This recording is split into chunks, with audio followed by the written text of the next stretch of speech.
Hoy vamos a hablar de eso que repasamos hace unos minutos cuando leímos parte de esas creencias fundamentales que ustedes tienen como comunidad de fe.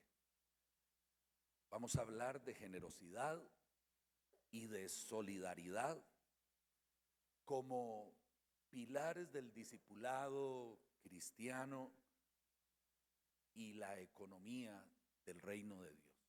Es decir, vamos a hablar de generosidad y de solidaridad como principios que deben guiar a todo discípulo de Cristo y que como comunidad deberíamos evidenciar a fin de que podamos mostrar al mundo que las cosas en la iglesia siempre se hacen para testificar del señorío de Cristo sobre nuestras vidas y por lo tanto manifestar al mundo el reino, el gobierno de Dios sobre nuestras vidas, sobre la vida de su iglesia. Amén. Para hablar de estos principios lo haremos reflexionando precisamente en el contexto transformador que el Espíritu Santo provoca en la vida de todos aquellos que están en comunión con Él. Amén. ¿Cuántos aquí en comunión con el Espíritu Santo de Dios? Vuelvo a preguntar, ¿cuántos aquí en comunión con el Espíritu Santo de Dios? Amén. Aleluya. Si hay algo vital, fundamental en nuestra vida es precisamente la comunión con el Espíritu de Dios. Ahora déjeme introducirme a este tema hablando de un caso antiguo testamentario que resulta para mí casi inaudito, porque en 40 años que tengo de servir al Señor como pastor, realmente no he visto que algo así como lo que narra el libro del Éxodo hubiese ocurrido. Y es que hay una historia extraordinaria en la cual la Escritura nos deja saber que Dios, queriendo dejar evidencia en el corazón de su pueblo que transitaba a través del desierto después de haber salido de Egipto, al querer dejar él evidencia de que él caminaba con ellos, de que él estaba con ellos, indica a Moisés que debía construir un tabernáculo en el cual la gloria de Dios descendería, y lo cual haría saber a ese pueblo que Dios les estaba guiando en todas las cosas. Cuando la nube de gloria se movía, el tabernáculo había de moverse, y cuando la nube de gloria se estacionaba, entonces el pueblo debía reposar en aquel lugar y organizarse alrededor del tabernáculo. Toda iglesia debería estar organizada precisamente alrededor de la manifestación de la presencia de Dios. Dios tiene que ser el centro alrededor del cual todos nosotros y todo lo que hacemos orbite. Amén. Lo interesante es que, inspirado el pueblo por aquella indicación que había dado Dios a Moisés de construir un tabernáculo, el pueblo empieza a hacer algo muy interesante. Dice que de manera voluntaria y espontánea, el pueblo empezó a traer ofrendas y materiales para la construcción del tabernáculo. Y bueno, eso sí sucede en la vida de la iglesia hoy. Hoy mismo usted y yo trajimos ofrenda y trajimos diezmos al alfolí, ¿verdad que sí? Pero lo que yo llamo que es inaudito no es el que el pueblo quisiera traer ofrendas para construir el tabernáculo, símbolo de la presencia de Dios en medio de ellos, sino que llegó el momento en que los líderes, aquellos que dice la Escritura que el Espíritu de Dios, el Espíritu del Señor llenó de sabiduría, de inteligencia, de ciencia y de todo arte para proyectar los diseños y administrar todo aquello que debía realizarse en el tabernáculo. Tuvieron que, después de haber emprendido la obra, ir a conversar seriamente con Moisés y transmitirle un grave problema. Un gravísimo problema. Un problema que digo yo es inaudito, no ha sucedido entre nosotros. Estos hombres llenos del Espíritu de Dios, precisamente, amados hermanos, Bezaleel y Aholiab, fueron a Moisés para decirle: el problema que tenemos o se resuelve ahora o no continuamos.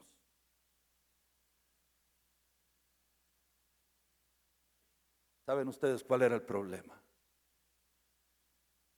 Que el pueblo estaba sobreabundando en generosidad.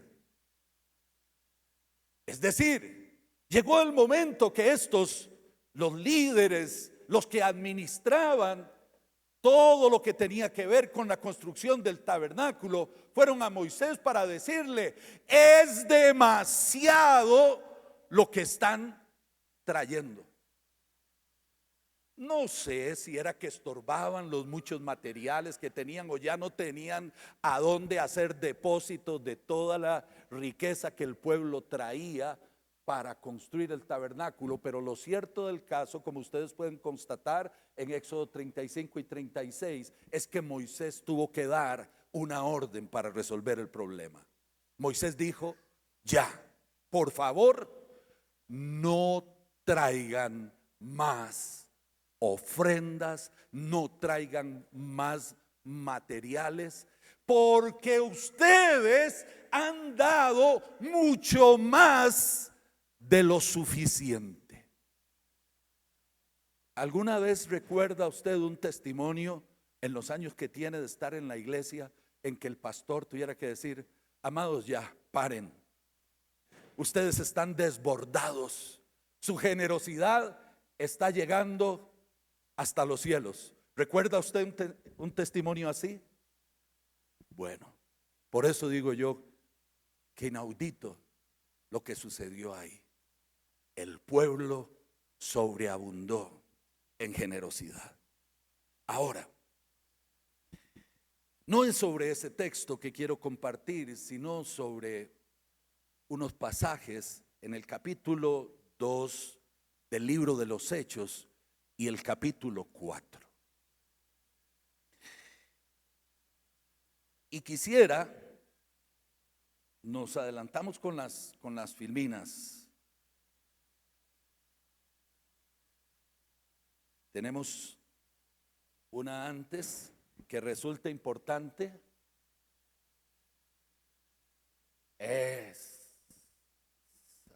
Bueno. Miren,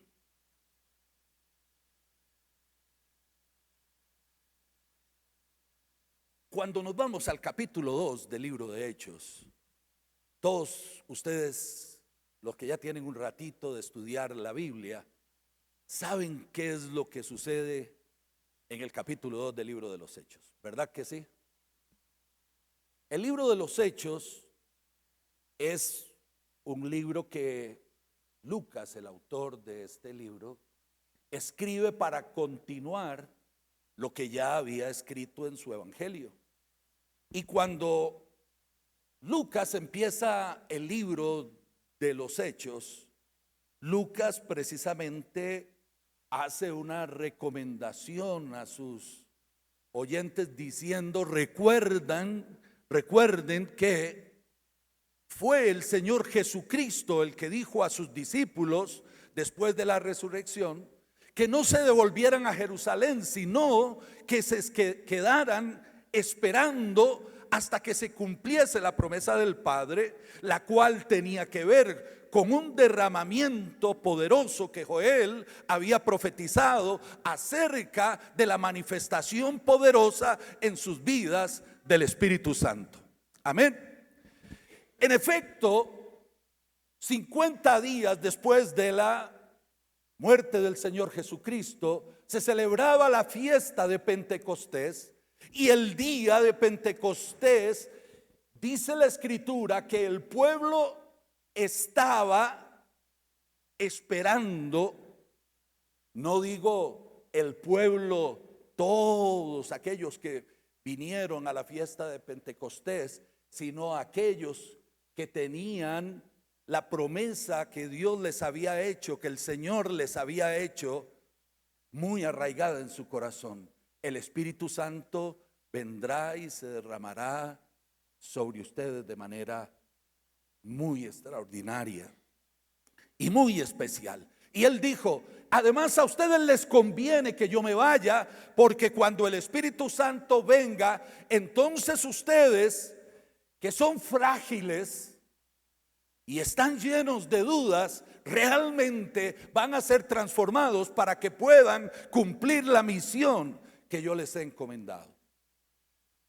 Y estando, dice la Escritura, ellos esperando ese día de manera unánimes y juntos. Estaban juntos y unánimes. ¿Alguno de ustedes puede distinguir unánimes de juntos? Aquí todos nosotros estamos juntos, ¿cierto? Cuando se llena el Morera Soto para ver a la Liga, o la Cueva del Monstruo, para que algunos de ustedes no se resientan, cuando se llena, toda esa gente que pagó un boleto y está en las graderías, realmente están juntos. Pero ¿están todos unánimes? Estar juntos es una cosa, todos nosotros estamos aquí juntos, pero para estar unánimes necesitamos al menos tres cosas que nos dice Primera de Corintios capítulo 1 y verso 10, si no me equivoco. Dice que la comunidad de fe en Corinto tenía una misma mente, es decir, una misma manera de pensar. ¿Saben por qué estamos pasando domingo a domingo ahora y proyectando como hoy se hizo? ¿Cuál es la cosa que es medular para nosotros en cuanto a nuestras creencias? ¿Saben por qué hoy dijimos una de nuestras creencias fundamentales es la generosidad, dar como fruto de la obra del Espíritu Santo? Porque es fundamental que todos nosotros estemos entendidos de qué es lo que creemos como comunidad de fe, ¿cierto? Porque no estamos unánimes si no alineamos nuestra manera de pensar. Pero no solo debemos alinear nuestra manera de pensar. Ahí en Corintios dice que el pueblo tenía un mismo pensamiento, pero dice que tenía un mismo corazón. Es decir, es necesario que también empecemos a tener una misma manera de sentir, pensamientos, o sea, creencias, sentimientos, corazón, pero además una tercera cosa. Dice la Biblia que todos hablaban lo mismo, es decir, tenemos que tener un nuevo lenguaje. Para estar unánimes tenemos que tener misma mente, mismo corazón, mismo lenguaje. Es decir, tenemos que hablar todos la misma cosa. Amados hermanos, si usted quiere tener una familia que se evidencia unánime, revise si piensan parecido, revise si sienten de manera similar y revise si realmente hablan de los mismos intereses y de las mismas cosas. Porque una cosa es estar juntos, pero no solamente debemos estar juntos, sino también debemos estar unánimes, ¿cierto? Y estando ellos juntos y unánimes, dice que la promesa del Señor se cumplió y el Espíritu Santo empezó a fluir de manera extraordinaria en aquel aposento alto donde estaban los discípulos reunidos celebrando al Señor. Me gusta que haya enfatizado la hermana que estamos aquí en una celebración, que estamos aquí en una fiesta. Amén. Estamos en fiesta. Cada domingo el culto no es mera liturgia, es celebración de la bondad de Dios para con nosotros de toda la semana. Es gratitud puesta en práctica cuando venimos a estar juntos y a fortalecer nuestra manera de pensar, nuestra manera de sentir y nuestra manera de hablar como iglesia, porque cuando tenemos estas tres cosas, nuestra manera de actuar, de proceder como comunidad de fe, se vuelve realmente poderosa. ¿Quiere usted una iglesia poderosa? ¿Quiere verla? Pues necesita ver antes una iglesia unánime y junta. Ahora, estoy yendo lento, pero estoy construyendo poco a poco mi mensaje. Espero que me alcance el tiempo. Mi esposa siempre me regaña porque nunca predico lo que tengo pensado, sino que fluyo como pueda, como el Señor me guíe. Pienso yo que el Señor me está guiando. Ahora, vean, amados, ¿cuántos de ustedes han oído predicaciones acerca del avivamiento del Espíritu Santo a través del capítulo 2 en Pentecostés?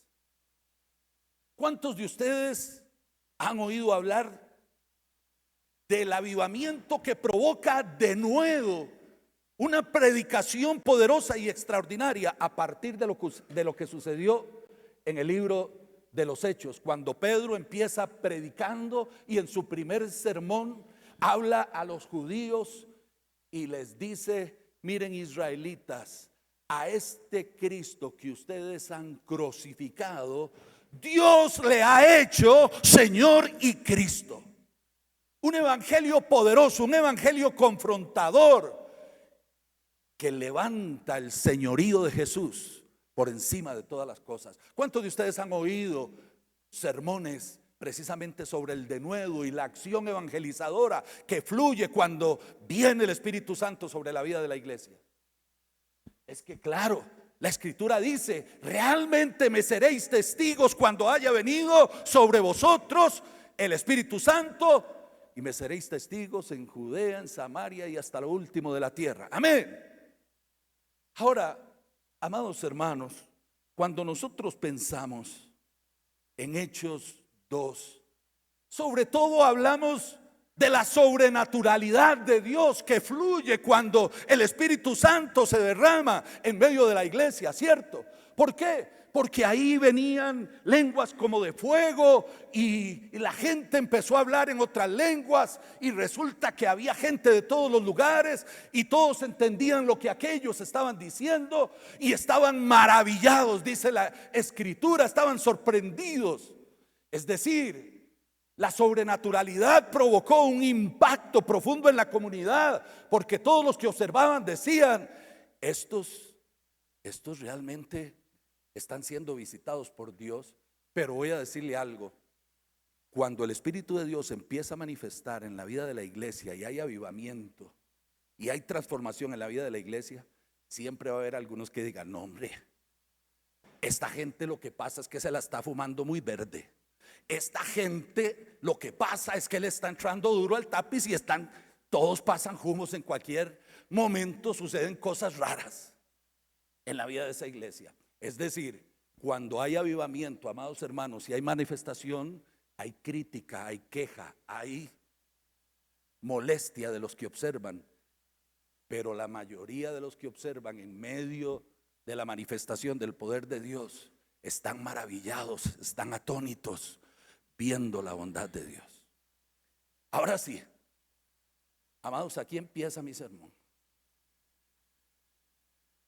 ¿Cuántos de ustedes han oído que el avivamiento, que la manifestación poderosa del Espíritu Santo en la vida de la iglesia genera un despertar glorioso en la generosidad y la solidaridad de aquellos que son guiados y transformados por el Espíritu de Dios?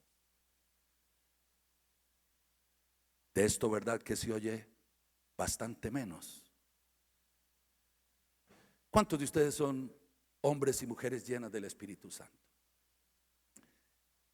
En resumen, si usted y yo no hacemos algo para ser cristianos llenos de la presencia del Espíritu de Dios, si usted y yo no hacemos nada para someternos al gobierno, al señorío, a la autoridad del Espíritu de Dios, simple y sencillamente ya nos convertimos en cristianos religiosos.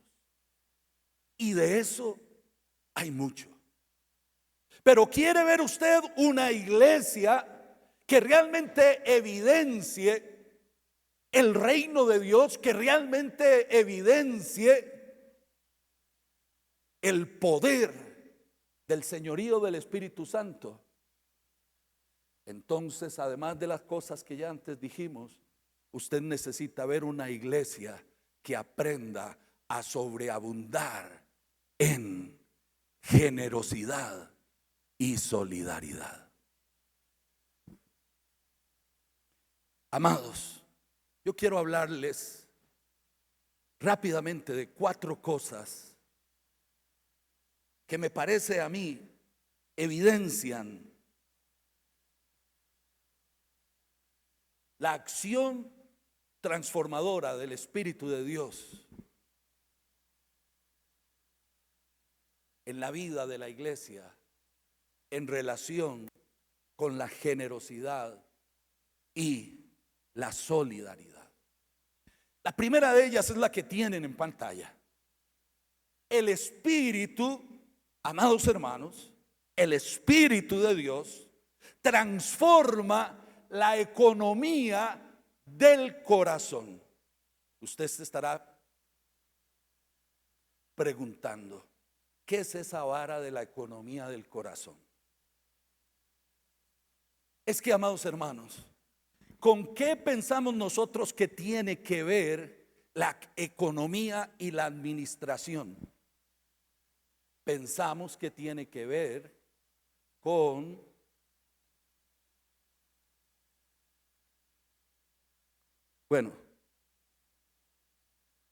estaba pensando si traía plata en la billetera o no, para decir que tiene que ver con plata y no con billeteras. Pero, amados hermanos, así piensa aquellos que no están siendo orientados y dirigidos por las enseñanzas del reino de Dios y por la guianza del Espíritu de Dios. La economía para nosotros los cristianos llenos del Espíritu no tiene que ver con plata. La economía tiene que ver con nuestro corazón. Dios está muy interesado y su palabra precisamente nos enseña que el Espíritu Santo precisamente ahí en el libro de los Hechos empieza a formar una comunidad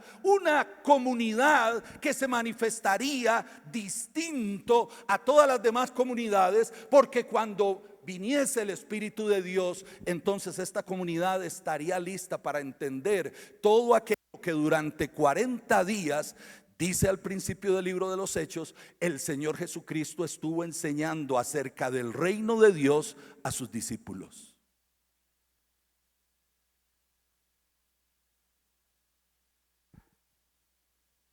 Amados, el dar de nuestros recursos no es la manera en la que Dios recauda fondos. Dios no está en el negocio de recaudar fondos.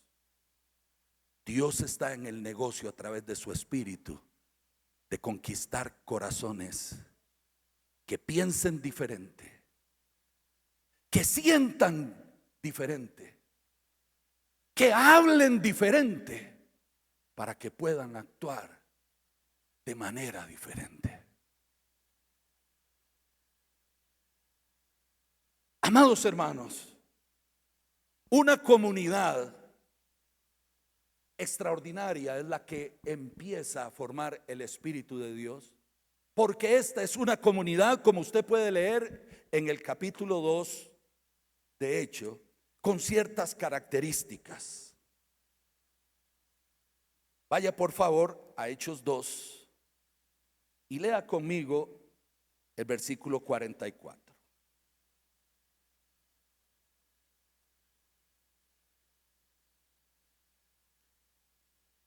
Desde el 43 si gusta. Sobrevino temor a toda persona y muchas maravillas y señales eran hechas por los apóstoles.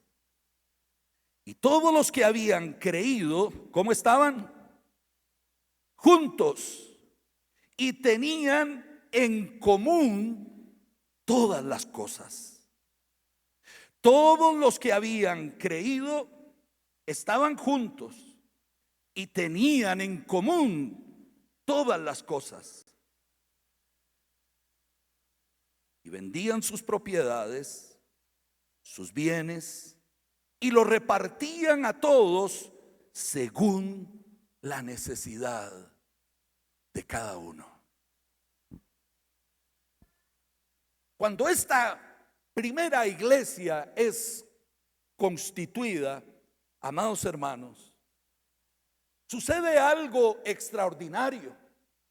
Ahora, si usted quiere desconectarlo del capítulo 2, donde se narran todas las cosas maravillosas o milagrosas que sucedieron en el momento en que el Espíritu Santo desciende, es su asunto. A mí la hermenéutica no me lo permite. Yo entiendo que esta comunidad particular en la cual nadie tenía necesidad fue consecuencia directa y específica de la acción del Espíritu de Dios en la vida de esa comunidad. El Espíritu de Dios conquistó a esos que creyeron en Jesús de manera integral. Conquistó no solo su corazón, porque algunos dicen, sí, mi corazón pertenece al Señor. Algunos dicen, sí, mis pensamientos pertenecen al Señor. Pero cuando se trata de la billetera, se abre un tremendo paréntesis de excepción. Cuando se trata de nuestros bienes, se abre un paréntesis terrible de excepción. Y entonces no podemos decir como decía el apóstol Pablo. ¿Ustedes recuerdan lo que decía el apóstol Pablo? Decía el apóstol Pablo, yo con el mayor placer gastaré de lo mío, y aún yo mismo me gastaré, aunque amándoles más, todos ustedes me amen menos.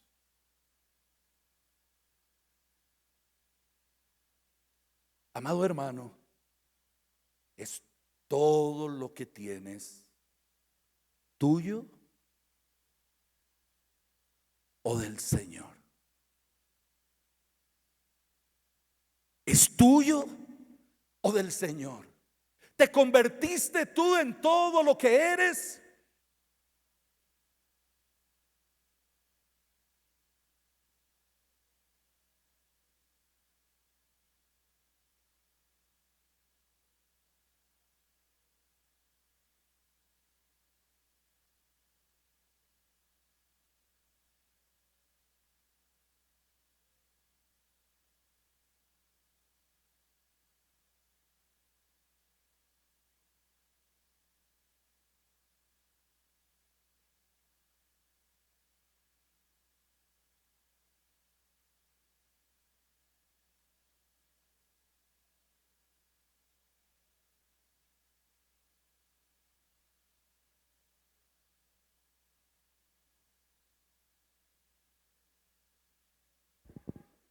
Sí, sobre justos y sobre injustos. ¿O no manifestó Él su gracia sobre usted cuando usted era un impiazo de primer nivel? ¿Ah? ¿Cuántos eran verdaderos impiazos antes de venir a la presencia del Señor? No todos, algunos eran más sosegados, pero algunos saben que el Señor los sacó de donde no merecían absolutamente nada. Amén. ¿Y usted cree que la gracia de Dios no se va a ir a manifestar sobre otros que están en la misma situación? ¿Entiende lo que digo? Ahora, lo que yo necesito que usted entienda, mi amado hermano, que usted comprenda en medio de esta reflexión, es que el Espíritu de Dios, cuando viene a nuestras vidas, en verdad nos transforma. Y nos transforma de manera integral, para que ahora incluso ya no entendamos lo que tenemos como nuestro, sino como suyo. Porque si gusta me pasa a la siguiente filmina.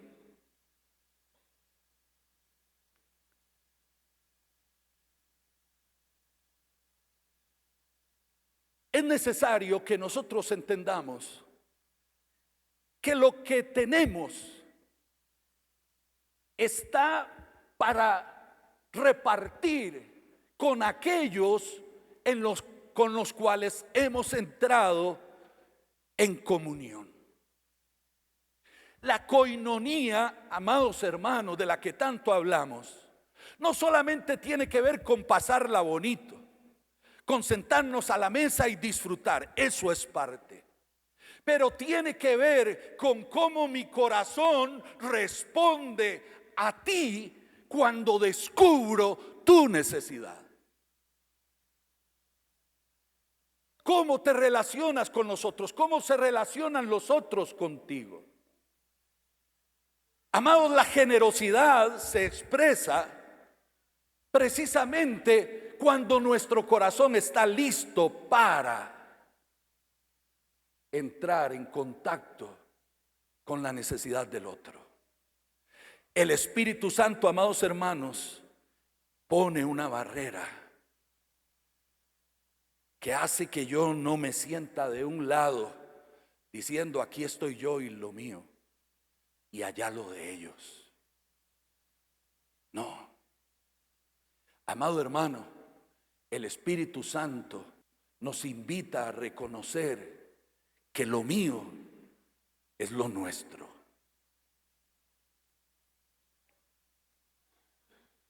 En lo mío es lo nuestro. Esto significa, amados hermanos, que cuando el Espíritu de Dios transforma nuestro ser, nosotros tenemos que abrirnos a la idea de ser exageradamente, déjenme decir como dice un amigo mío, brutalmente generosos para ser instrumentos y bendecir la necesidad del otro. Vamos a la siguiente filmina, por favor.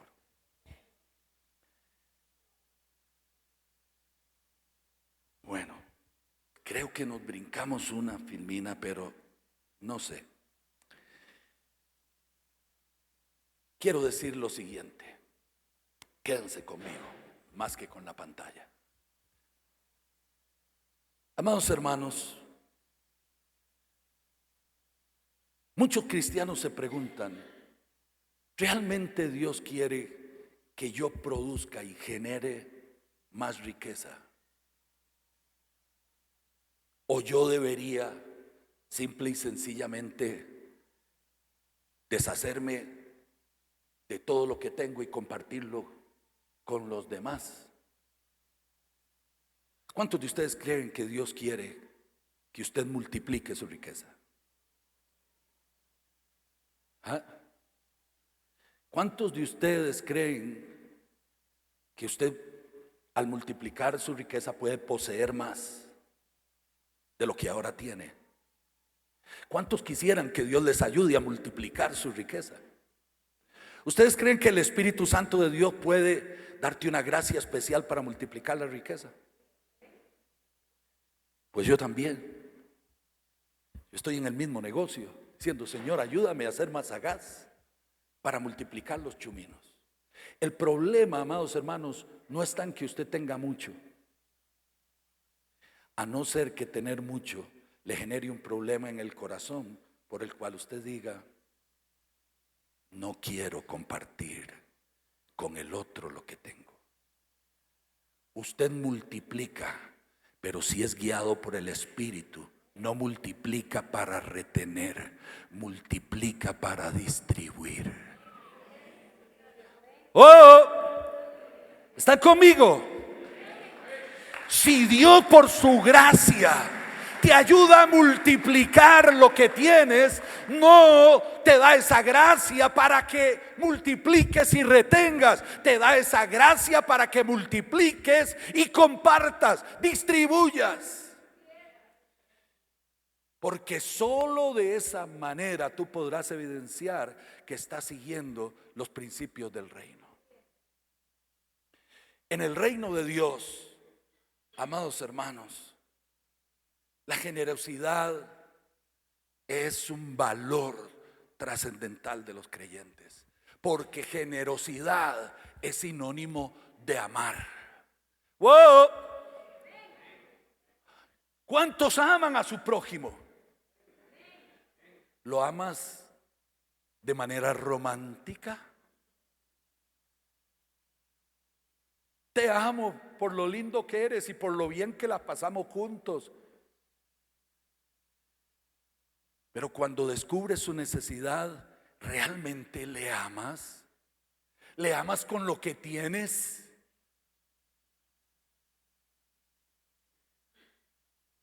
Estoy hablando de generosidad material principalmente porque en el texto de Hechos 2 y de Hechos 4, lo que nosotros observamos es que esta comunidad actuaba de una manera extraordinaria en cuanto a los bienes que poseía. Pero la generosidad no solo tiene que ver con dar recursos materiales, tiene que ver con dar tu tiempo, tiene que ver con dar tu servicio, tiene que ver con dar, amado hermano, de tu conocimiento, de la sabiduría que tienes y que Dios te ha dado, de tu consejo oportuno. Tiene que ver con simple y sencillamente estar pendiente de descubrir qué puedo hacer por el otro. Porque, amado hermano, es un principio del reino que vivimos como comunidad de fe relacionalmente. El reino de Dios se edifica relacionalmente. Pero las relaciones, amado hermano, que no son solidarias y que no son generosas, son de manigueta, son de pura paja.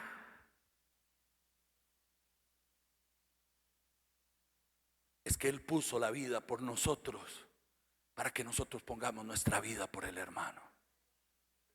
Él mostró el camino. Ahora usted estará preguntándose, este chavalo que está al frente estará tan loco que nos va a pedir las escrituras de la choza y nos va a pedir que traigamos ahí ¿será que este tipo piensa que de manera literal deberíamos reproducir la experiencia de la iglesia primitiva, de la iglesia en Jerusalén de manera particular, porque saben ustedes que ese modelo de Hechos 2 y 4 no se produjo en ninguna de las otras iglesias. ¿Por qué creen que se produjo en Jerusalén? Por una sencilla razón. Para Pentecostés la gente venía como peregrinos de muchos lugares diferentes. Si usted lee el texto se va a dar cuenta. Y algo extraordinario pasó. En esos días Pedro va para el templo, se topa con un paralítico, le dice: mira, no tengo ni plata ni oro, pero lo que tengo te doy, porque dar lo que tengo te doy. ¿Qué tienes? ¿Qué tienes? De eso se trata nuestra fe, de lo que tengo te doy. Sé sano. Y después de que el paralítico se sanó, la gente empezó a cuestionar la sanidad y Pedro predicó un mensaje. ¿Y qué pasó? 3,000 en un mensaje. 3,000 en un solo mensaje. ¿Y qué hacemos con esos 3,000? ¿Ustedes creen que todos vivían en el barrio? No, la necesidad surgió y la iglesia respondió a la necesidad. Si estos peregrinos tienen que quedarse aquí para hacer comunidad, ahora como creyentes, pues no hay más tren que poner de lo que tenemos, y algunos fueron y vendieron lo que tenía y lo trajeron para cubrir la necesidad. No se trata, amados hermanos, de deshacernos de todo lo que tenemos y traer las escrituras y tratar de... No, se trata del principio. Y el principio es, amados hermanos, cuando la necesidad surge, lo que usted tiene es para eso. Amén. Por eso, amado hermano, cuando usted viene el domingo a la iglesia y llega la hora de recoger la ofrenda y los diezmos, usted debería entender que usted no trae plata al altar. ¿Cuántos de ustedes trajeron plata hoy aquí al altar?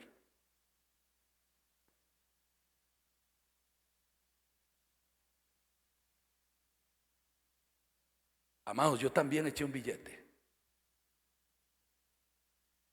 pero yo no eché plata, porque yo soy muy inteligente aquí.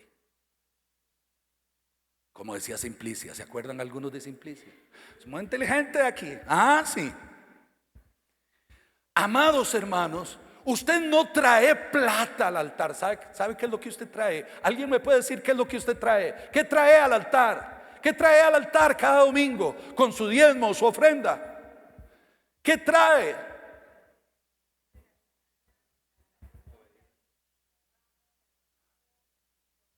¿Oíste? Lo que traes es vida. Lo que traes es vida. Lo que tú depositas cada domingo es tu vida. ¿Por qué? Porque ese dinero es simplemente papel de intercambio, fruto de tu esfuerzo, de tu trabajo, fruto de tu habilidad para negociar, fruto al fin y al cabo de todo lo que puedes hacer para multiplicar tu riqueza.